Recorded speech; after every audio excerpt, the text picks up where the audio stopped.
جو شخص روزانہ ہر نماز کے بعد 100 مرتبہ یا رحمانو پڑھے گا اس کے دل سے انشاءاللہ ہر قسم کی سختی اور غفلت دور ہو جائیں گی۔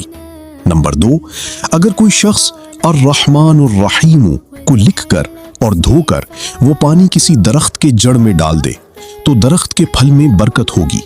نمبر 3، اس اسم کو کثرت سے پڑھنے والا ہر امر مکروہ سے محفوظ رہتا ہے۔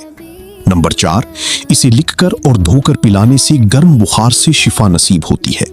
نمبر 5، جو کوئی اس اسم کو صبح کی نماز کے بعد 298 بار پڑھے گا اللہ تعالیٰ اس پر بہت رحم فرمائے گا۔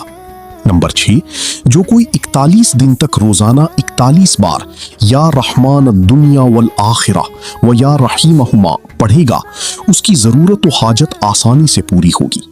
نمبر 7، جو کسی جابر حکمران کے پاس جاتے وقت یا رحمان یا رحیم پڑھتا جائے اللہ تعالیٰ اسے ظالم کی شر سے بچا لیتی ہے اور خیر و عطا فرماتی ہے۔